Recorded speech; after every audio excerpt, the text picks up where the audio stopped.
Ok, les tue-l'amour, c'est vraiment des petits détails qui peuvent t'anéantir un coup avec une meuf en une demi-seconde.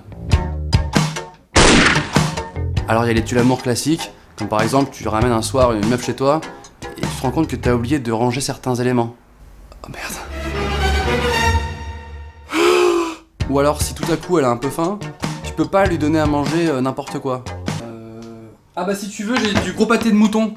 Il périme demain donc faut le finir. Quoi? T'aimes pas le pâté de mouton?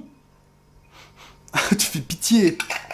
Il y a un type de tue-l'amour qui est assez incroyable, c'est quand tu veux être sensuel avec une meuf, et au lieu de ça, sans faire exprès, tu fais totalement l'inverse. C'est-à-dire que tu lui fais totalement mal. Eh Aïe aïe aïe, Quoi? aïe, mes cheveux, Quoi? mes cheveux. Ah pardon. Non mais les filles, elles ont trop de cheveux, sérieux. Il y en a partout. En parlant de cheveux, moi j'ai la chance d'avoir des cheveux qui, lorsque je les coiffe avec un peigne, font cet effet-là. La coupe de grand-mère. Hey, tu veux avoir zéro chance avec les meufs? Fais comme moi, adopte la coupe de grand-mère. Résultat garanti. Du coup, je fais partie de cette catégorie de mecs qui se coiffent en mettant un bonnet sur la tête. Ou une sorte de truc qui aplatit. Ça par contre, la meuf, faut pas qu'elle le découvre.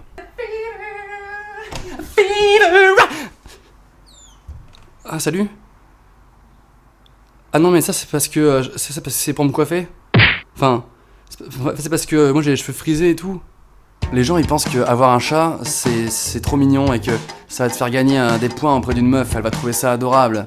Mais on oublie souvent un petit détail. Ah ouais, ça c'était mes vacances à La Rochelle. On avait fait du deltaplane et tout. T'es trop un aventurier. Ah ça sent mauvais là. C'est quoi?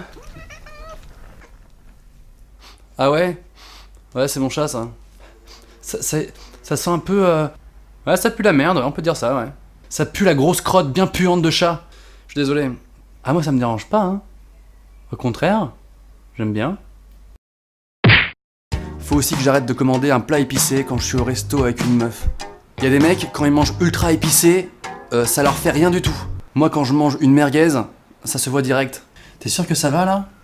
Ouais, carrément, ouais. Je pense juste que ça manque un petit peu de sel, mais voilà, là c'est parfait. Parce que le corps d'un mec extrêmement musclé, qui sue un peu pendant l'effort, ça peut être sexy.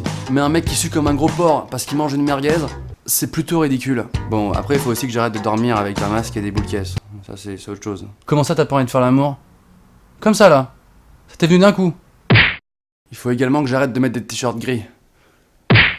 Faut aussi que j'arrête d'acheter ce putain de déodorant qui te fait une marque de talc blanche sous l'aisselle. C'est qui les mecs qui ont inventé ce déo? Tu sors tout propre de la douche, tu mets un coup de déo, et pendant 24 heures, t'as un gros porc avec du talc blanc sous les aisselles. Vanessa, est-ce que tu peux me sortir 3 photocopes illico, s'il te plaît? Tu me fais ça à zap? Ouais, j'ai changé de déo, ouais. Comment tu sais? Enfin, le master tue l'amour, c'est le slip que j'ai depuis que j'ai 14 ans, et que je remets seulement quand j'ai plus de caleçon propre.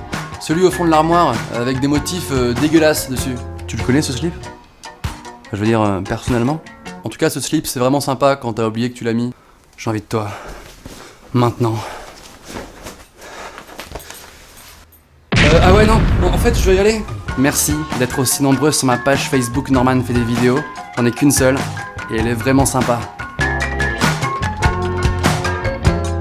Et toi? T'as des tue l'amour? Aussi?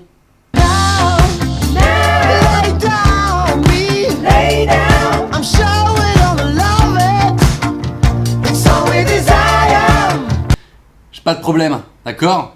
Je suis comme tout le monde.